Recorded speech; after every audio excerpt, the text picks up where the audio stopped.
चलिए देखिए, practice paper है हम लोगों का प्रयास एग्जाम के लिए, और साइंस का 20 क्वेश्चन आता है। 20 क्वेश्चन में आपका स्टार्ट है 21 से लेकर 40 तक। ठीक है, विज्ञान का क्वेश्चन आज करना है प्रैक्टिस में। तो देखिए यहाँ पर पहला क्वेश्चन लिखा है, निम्नलिखित में से किसने न्यूटन से पूर्व वही बता दिया था कि सभी वस्तुएं पृथ्वी की ओर गुरुत्वाकर्षित होती है। मतलब न्यूटन ने तो बताया ही बताया है ना कि आपका जो है सभी वस्तुएं जो है, हम किसी भी चीज को ऊपर उछालें तो वो क्या होता है, नीचे आता है। नीचे आने का ही को ही क्या बोलते हैं, गुरुत्वाकर्षण बोलते हैं, है ना। पृथ्वी का गुरुत्व मतलब पृथ्वी, और उसमें आकर्षण बल होना गुरुत्व बल कहलाता है, तो गुरुत्वाकर्षण है ना। तो ये होती है, ये बताया न्यूटन ने। तो न्यूटन के पहले भी एक वैज्ञानिक हुए इनमें से जिन्होंने बता दिए थे कि सभी वस्तुएं पृथ्वी की ओर आकर्षित होती है। कौन सा ऑप्शन है, जल्दी से आप 21 का दीजिए।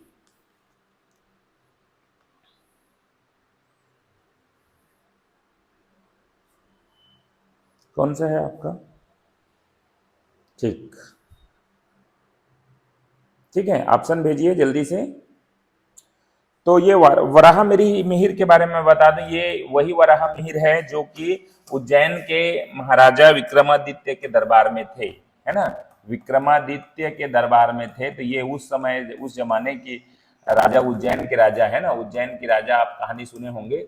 विक्रमादित्य के दरबार में ये थे, ठीक है, वराह मिहिर। तो ये इन्होंने तो नहीं दिया था। आर्यभट्ट, है ना। ये ब्राह्मवीर के बारे में और कोई खास बात जो है, क्या दिया था इन्होंने, एक रचना किया था पंच सिद्धांतिका, पंच सिद्धांतिका, सिद्धांतिका बृहत संहिता, है ना। तो ये भी आपको पूछा जा सकता है कि ये किसकी रचना है, तो इन्होंने दिया था, है ना।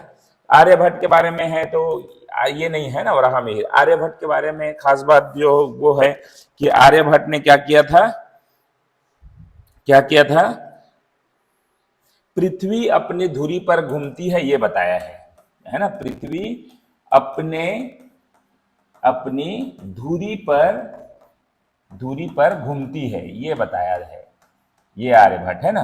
और आर्यभट्टी सिद्धांत दिया था आर्यभट्ट से, आपको याद होगा। फिर आपका ना पाई का मान जो था ना, पाई बराबर क्या होता है, 1/22/7 होता है। तो एग्जैक्ट मान जो है 3.14 दिया, ये ही आर्यभट्ट ने दिया, ठीक है। समुद्रगुप्त भी नहीं है, क्योंकि समुद्रगुप्त जो है ना, ये न्यूटन और इस टाइप के वाली बात नहीं करता था। ये तो आपका राजा था, गुप्त वंश के राजा था, जिसे भारत का क्या कहते थे, नेपोलियन के नाम से जाना जाता था, भारत के नेपोलियन, है ना। तो ये याद रखना, ये भी नहीं था। तो ब्रह्मगुप्त आपका राइट आंसर है, जिन्हें न्यूटन के पहले ही बता दिया था, है ना। इन्होंने शून्य का जो है ना, शून्य का सिद्धांत दिया था, शून्य का की गणना गणना किया। मतलब शून्य की गणना कहने का मतलब, शून्य को इन्होंने क्या माना था, संख्या माना, शून्य को संख्या माना था ब्रह्मगुप्त ने, ठीक है। आपका ब्रह्मगुप्त आपका राइट आंसर है, और ये इन्होंने शून्य की गणना नियम बताया था, ब्रह्म सिद्धांत। इसकी गणना जो था ना, इसका जो रचना था वो ब्रह्म सिद्धांत था, ब्रह्म सिद्धांत, ठीक है। तो ये इसकी रचना था, जिन्होंने ब्रह्मगुप्त ने दिया था। शून्य की गणना को बताया इन्होंने, या नियम, शून्य के नियम बताया, ठीक है। मतलब नियम क्या था शून्य का नियम, हम मैथ से जब पढ़ते हैं ना तो हम देखते हैं कि शून्य को जो है ना, शून्य में अगर प्लस के साथ कोई भी चीज करेंगे तो उसमें कोई परिवर्तन ना, अगर नो चेंज। शून्य माइनस के करेंगे तो कोई चेंज, नो चेंज, है ना। शून्य का गुणा अगर किसी संख्या से करें तो 0 हो जाता है। शून्य के डिवाइड अगर करें कोई भी संख्या को, तो ये इसका कोई रूल नहीं है, नहीं, नो, मतलब इस तरीके का घटना ही नहीं होता है, ऐसा मतलब निरर्थक है। तो ये जो 4 संक्रियाएं हैं ना, वो सिद्धांत शून्य के साथ में क्या क्या परिवर्तन होता है इन्होंने दिया। तो आपका ऑप्शन जो है ना, डी नंबर इसका करेक्ट आंसर है, ठीक है। 22 नंबर क्वेश्चन, वर्षा की बूंद गोलाकार क्यों होती है, आकृति होने का कारण क्या है। पृष्ठ तनाव है, सरफेस टेंशन है, द्रव का घनत्व है, वायुमंडलीय दाब है, गुरुत्व है। तो इसका राइट आंसर जो है पृष्ठ तनाव होगा, सरफेस टेंशन, है ना। क्या होता है, वर्षा के बूंद जो है गोला आकृति में आप गिरता जो है ना, तो इस तरीके से गिरता रहता है, वो आके ऐसा गोला हो जाता है, तो पृष्ठ तनाव सरफेस टेंशन के कारण होता है, ठीक है। इसके लिए आपका ये आंसर बिल्कुल सही है। अब यहाँ लिखा है द्रव का घनत्व क्या होता है, डेंसिटी क्या होता है। तो द्रव जो है ना, लिक्विड फॉर्म जो रहता है ना, वो जो है गाढ़ा या भारीपन, गाढ़ा या भारीपन हो जाना है आपका डेंसिटी हो जाना, ठीक है। डेंसिटी मतलब द्रव का गाढ़ा हो जाना को ही डेंसिटी बने, मतलब मोटापन हो जाना, ठीक है। और इसको अगर हम बात करें है ना, परिभाषा के तौर पर, तो प्रति इकाई आयतन में निहित द्रव्यमान मतलब क्या है परिभाषा, प्रति इकाई इकाई आयतन में प्रति इकाई आयतन में निहित द्रव्यमान को ही क्या कहते हैं, निहित द्रव्यमान, इसको बोलते हैं बराबर घनत्व, डेंसिटी। ठीक है, ये परिभाषा है घनत्व का। और इसको अगर हम उस रूप में लिखें फार्मूला के रूप में, तो ये आपका क्या हो जाएगा, डेंसिटी बराबर m बटा v, d बराबर m बटा v, ये हो जाता है। ठीक है, तो ये घनत्व हो गया। वायुमंडलीय दाब क्या होता है, तो वायुमंडलीय दाब एटमॉस्फेरिक प्रेशर, तो वह दाब क्या होता है, पृथ्वी की सतह पर वायुमंडल की हवा में भार के कारण लगने वाला, देखो वायुमंडलीय दाब मतलब हवा, आप क्या करेंगे एयर में, है ना, एटमॉस्फेरिक प्रेशर बोलते हैं, वायु या एयर में दबाव होना को ही क्या बोलते हैं, वायुमंडलीय दाब बोलते हैं। और ये वायुमंडलीय दाब ऊपर जाने पर, देखो ध्यान रखना, है ना, ये आपका लेवल है, पृथ्वी है। ठीक है, पृथ्वी से अगर हम इधर नीचे जाएंगे ना, पृथ्वी से नीचे गहराई पे जाएंगे, गहराई पर, तो यहाँ पर ऐसा लिख सकते हैं, गहराई पर वायुमंडलीय दाब बढ़ता है। ये आपको ध्यान रखना, अगला क्वेश्चन आएगा कहीं ना कहीं। ठीक है, पृथ्वी के नीचे जाने पर वायुमंडलीय दाब एटमॉस्फेरिक प्रेशर बढ़ता है, प्लस अगर पृथ्वी के हम ऊपर चले जाएं, पृथ्वी के ऊपर अगर हम जाएं, तो वायुमंडलीय दाब क्या होता है, घटता है। ठीक है, ये ध्यान रखना। ऊंचाई पर इधर लिख सकते हैं, ऊंचाई पर वायुमंडलीय दाब घटता है और नीचे गहराई पर वायुमंडलीय दाब बढ़ता है। तो ये हो गया आपको वायुमंडलीय दाब के बारे में, है ना। और इसको वायुमंडलीय दाब को किससे नापा जाता है, तो इसका मापने का यंत्र जो है वो है आपका बैरोमीटर, ध्यान रखना, है ना, बैरोमीटर से वायुमंडलीय दाब को मापा जाता है। तो मात्रक लिख सकते हैं, यूनिट लिख सकते हैं। ठीक है, ये चीज आपका फैक्चुअल है। ठीक है, बैरोमीटर से वायुमंडलीय दाब को नापा जाता है। ठीक है, नेक्स्ट है आपका गुरुत्व। ये क्या चीज होता है, गुरुत्व मतलब अभी बताया, पृथ्वी के आकर्षण बल, ग्रेविटी मतलब क्या होता है, पृथ्वी के आकर्षण बल को कहते हैं, पृथ्वी के आकर्षण बल को बोला जाता है गुरुत्व बल। ठीक है, पृथ्वी कोई भी वस्तु को अपनी ओर खींचती है, उसे ही क्या कहते हैं, गुरुत्व बल बोलते हैं, और इसी को ग्रेविटी बोलते हैं। जैसे कि पेड़ से हम लोग पत्ता गिर जाता है, नीचे ही गिरता है। ठीक है, पेड़ से फल गिरता है, वो अलग चीज है। चलिए हमने एक पत्थर को फेंका ऊपर, वो क्या होगा, नीचे ही ऑटोमेटिक आ जाएगा। क्यों आएगा, ग्रेविटी के कारण, गुरुत्व के कारण। गुरुत्व मतलब पृथ्वी के आकर्षण बल को गुरुत्व बोलते हैं। चलिए नेक्स्ट क्वेश्चन। चलिए भाई, डायनेमो का कार्य क्या है, तो देखिएगा, विद्युत ऊर्जा को यांत्रिक ऊर्जा में बदलने का काम कौन कर सकता है। विद्युत ऊर्जा मतलब क्या होता है जी, विद्युत मतलब इलेक्ट्रिसिटी से चेंज जो होता है मैकेनिकल में, है ना, इलेक्ट्रिसिटी जो है ना मैकेनिकल में चेंज होता है, इलेक्ट्रिसिटी चेंज, है ना, मैकेनिकल में चेंज जो होता है उसको बोलते हैं, सॉरी एक दिशा में होगा ना, इलेक्ट्रिसिटी जो है मैकेनिकल में चेंज होगा, ऐसा मैकेनिकल में EM ये चेंज करता है, कौन करता है, तो मोटर करता है। ये जो है ना, इसका कार्य जो है मोटर है।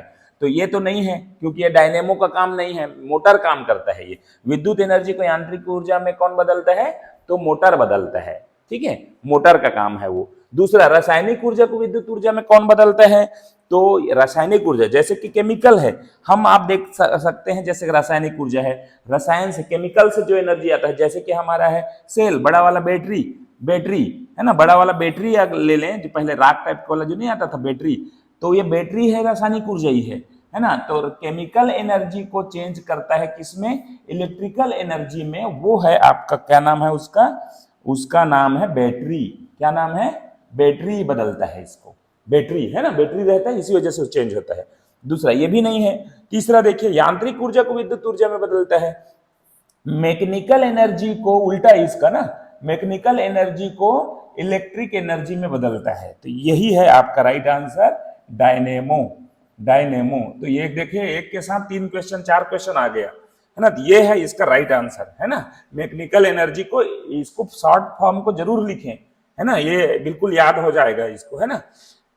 उसके बाद है इलेक्ट्रिक एनर्जी को, ई को बदलता है किसमें, केमिकल एनर्जी में। इसके उल्टा है, बैटरी का उल्टा कौन होगा, तो ये होगा आपका रिचार्जेबल या विद्युत अपघटनी।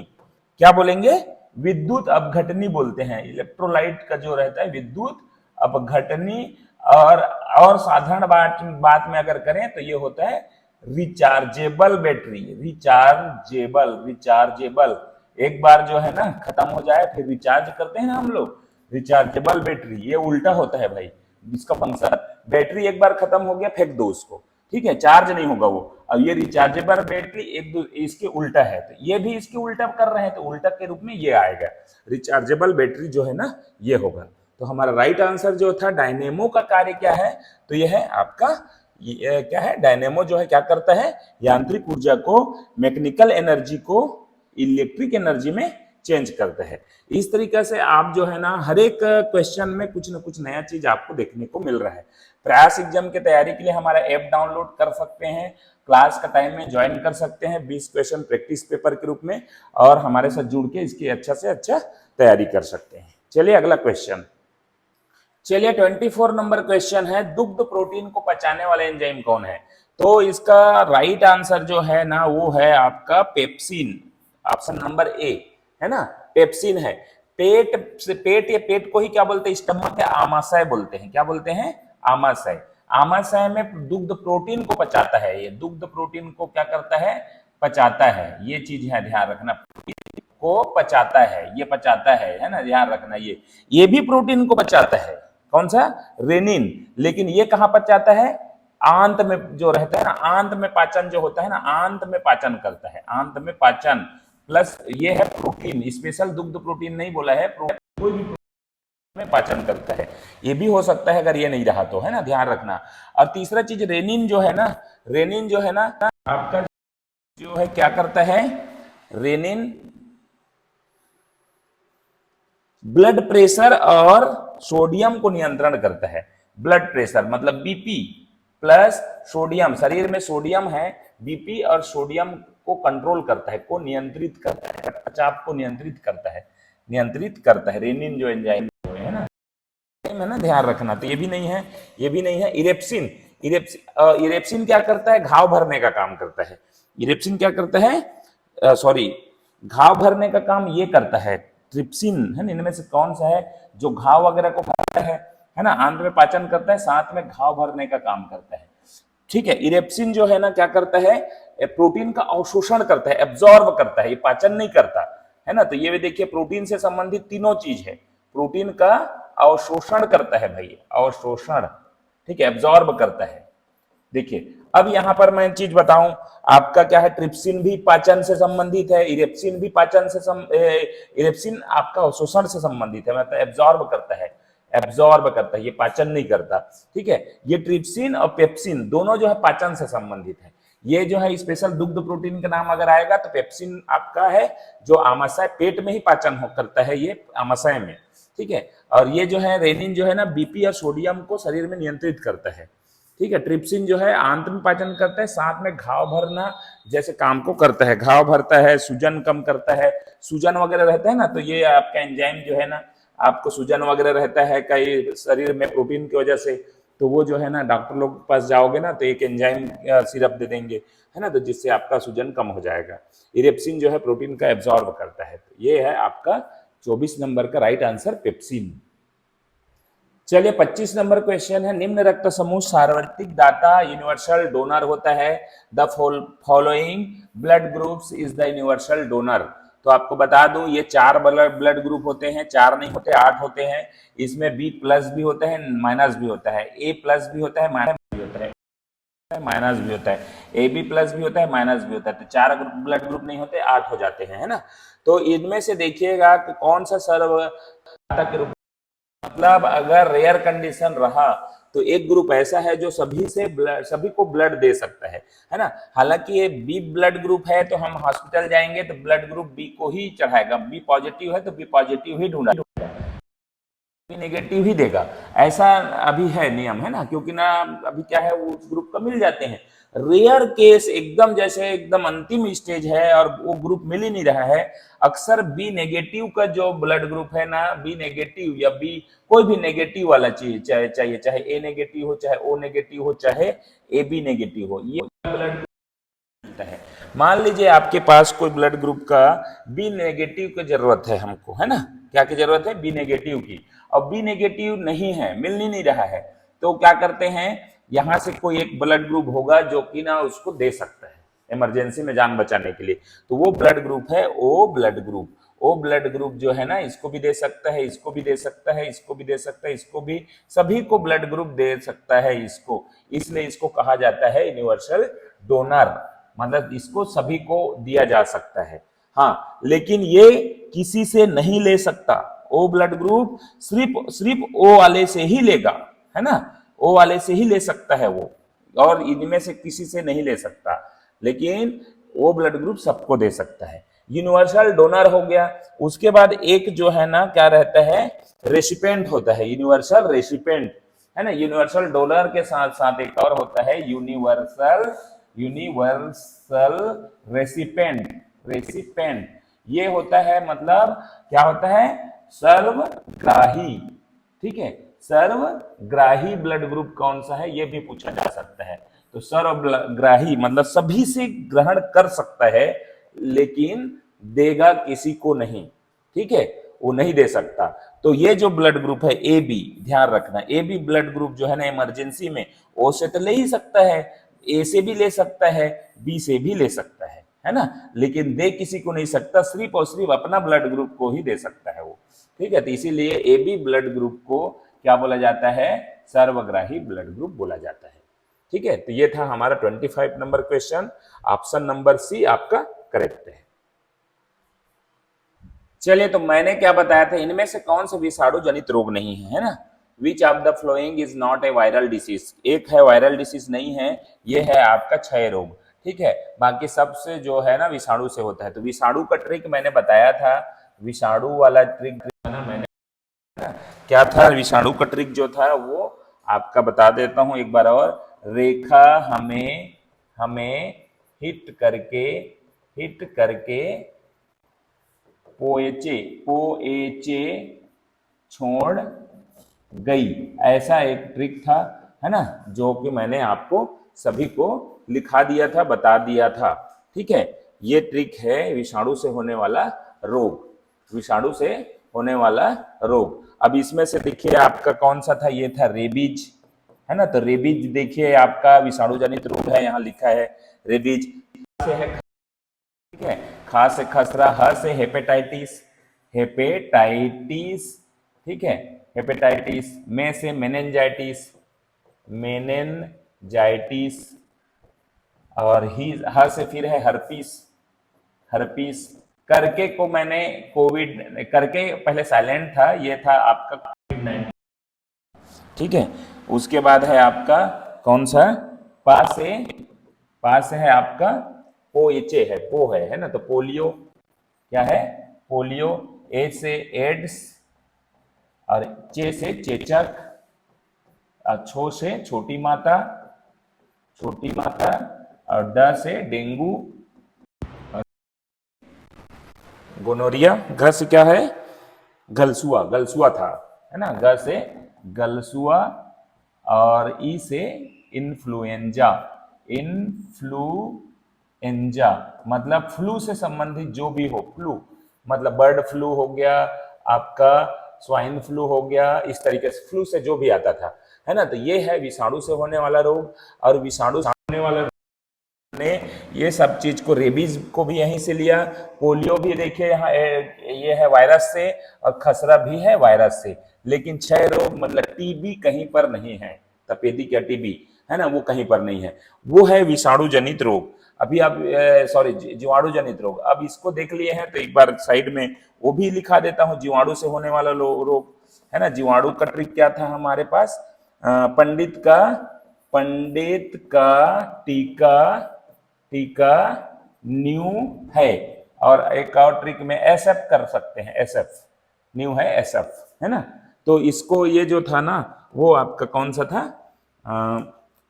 वो था आपका जीवाणु से होने वाला रोग है ना। तो प से है आपका प्लेग, ठीक है। ड से है आपका डिप्थीरिया, डिप्थीरिया।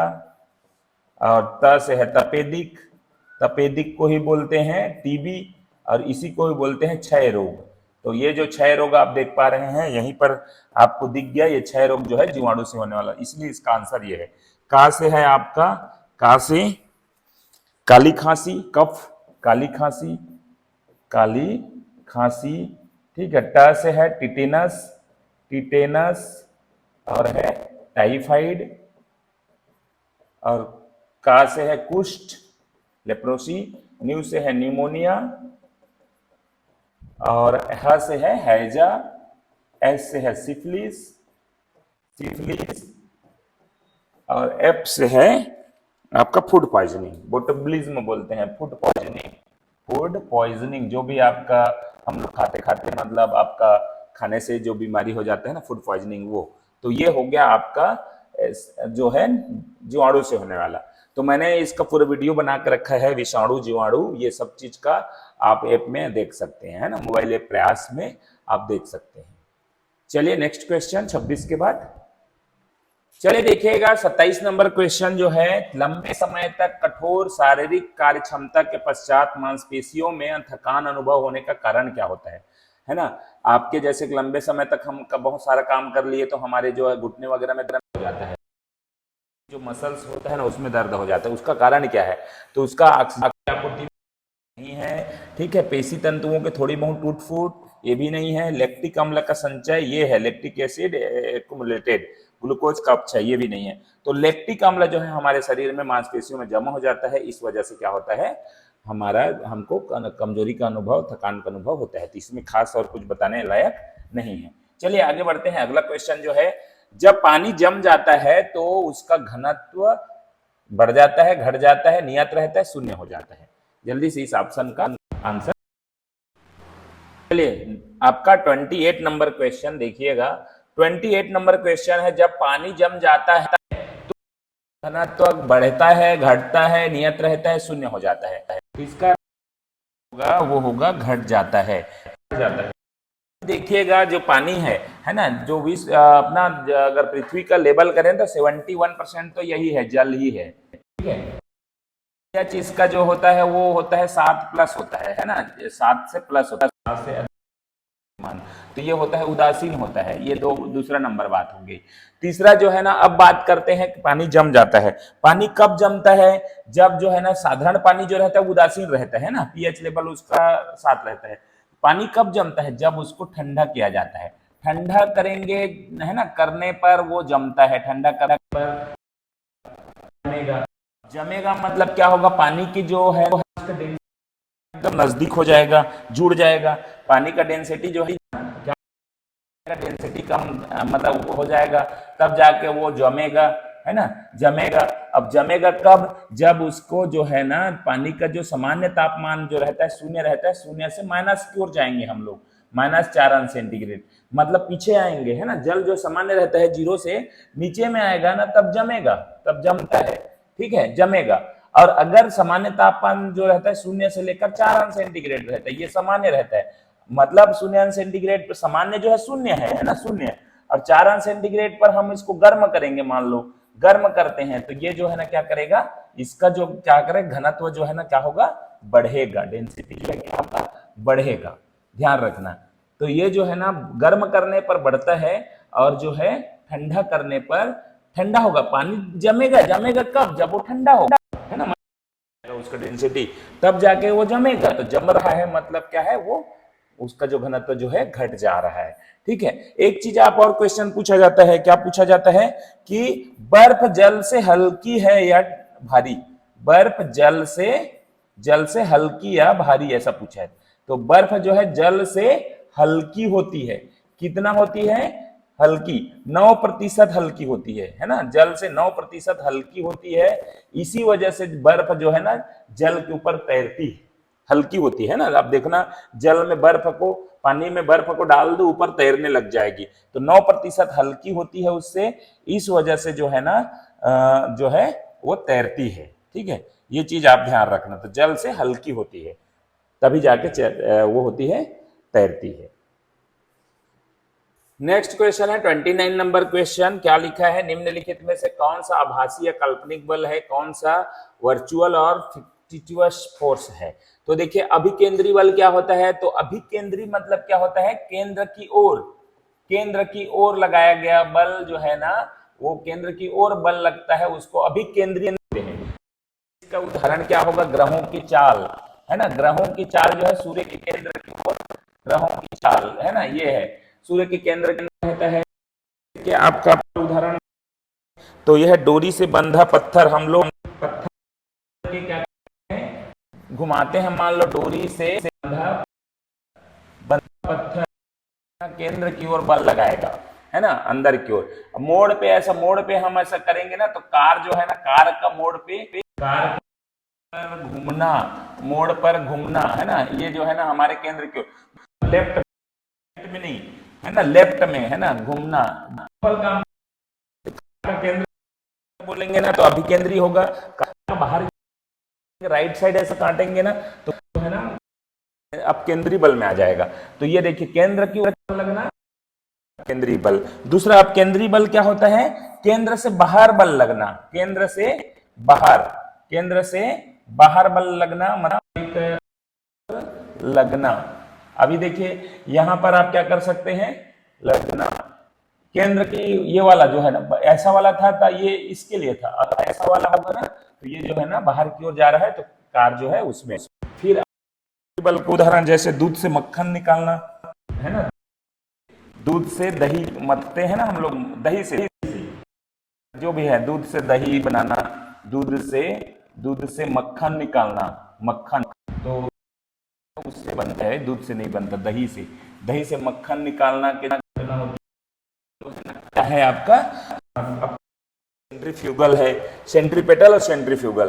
और है उदाहरण में आपका देखेंगे तो ये है आपका वॉशिंग मशीन का काम जो है, वॉशिंग मशीन, इसमें जो है ना वॉशिंग मशीन जिस तरीके से काम करता है वो किसका है, सेंट्रीफ्यूगल का उदाहरण है वॉशिंग मशीन, ठीक है, वॉशिंग मशीन। और देख सकते हैं मौत के कुआं, भी ध्यान रखना, अंदर की ओर नहीं आता, बाहर की ओर घूमता है, ऊपर से नीचे से ऊपर ऐसे चढ़ता है ना, तो मौत के कुआं, ये हो गया आपका अपकेंद्री बल। अभी का विपरीत बल, प्रतिक्रिया मतलब विपरीत बल, है ना, ये जो बल रहता है ना केंद्र की ओर बल होता है, लेकिन होता है उसमें प्रतिक्रिया बल होता है, प्रतिक्रिया, है ना, प्रतिक्रिया बल लगाया जाता है, विपरीत लगाया जाता है ना, बल अंदर से बाहर लगता है ना, इसमें दोनों हो सकता है, जैसे कि है ना, इसी चीज का ही उदाहरण, दोनों का उदाहरण विपरीत होता है, ये भी हो सकता है, ये भी हो सकता है, तो बोलते हैं अभिकेंद्री होगा, लेकिन ये उल्टा, जैसे कि आपका एक वॉशिंग मशीन बाहर की ओर है, लेकिन मोड़ बाहर का मुड़ना और बाहर मुड़ना, अंदर मुड़ना, ये है ना। तीसरा मजबूत मतलब क्या होता है, जैसे कि न्यूट्रॉन प्रोटॉन होगा, न्यूट्रॉन प्लस, है ना, इसका बंधन कराया जाता है, और इसके बंधन न्यूट्रॉन और प्रोटॉन का बंधन, और इलेक्ट्रॉन जो है ना इसके वजह से जो है ना बाहर घूमता है, चक्कर लगाता है, तो ये बंधन है इसमें न्यूट्रॉन और प्रोटॉन का, उसको बोलते हैं परमाणु बल, है ना। तो इसमें से आभासी बल बोला गया है, काल्पनिक वर्चुअल, तो इसका राइट आंसर जो होगा ये वर्चुअल होता है, अपकेंद्री बल, है ना, काल्पनिक बल के नाम से जाना जाता है।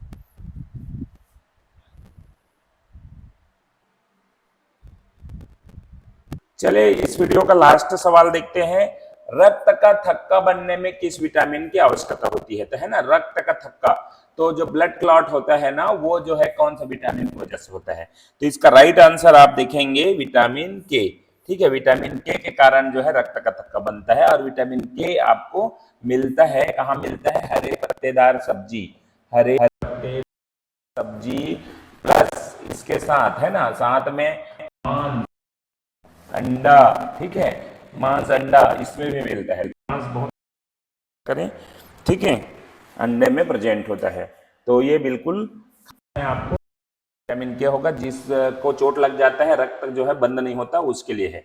साथ विटामिन बी होता है, नींबू, नींबू प्रजाति जो भी है, नींबू, आंवला, है ना, संतरा, ये वाले में, ठीक है। और इसकी कमी से जो रोग होता है उसको बोलते हैं, क्या बोलते हैं, स्कर्वी। किसकी कमी से, विटामिन सी। ठीक है। विटामिन डी कहाँ मिलता है, तो चीज में प्रकाश में मिलता है, नेचुरल सूर्य की प्रकाश और खाइए में मिलेगा। ठीक है, ये विटामिन डी। और इसकी कमी से जो रोग होता है उसको बोलते हैं सूखा रोग। और इसी रिकेट्स, क्या बोलते हैं, रिकेट्स बोला जाता है। ठीक है। विटामिन के क्या, विटामिन है मिलता है, आज में मिलेगा, सुबह अंकुरित खाइए। और ये होता है बांझपन के लिए जिम्मेदार होता है, मतलब विटामिन डी अगर बांझपन होने की संभावना है, बांझपन के लिए तो ये विटामिन ई। तो ये हो गया आपका 30 नंबर क्वेश्चन। नेक्स्ट वीडियो में आप 30 नंबर से 40 नंबर तक करेंगे। Thank you.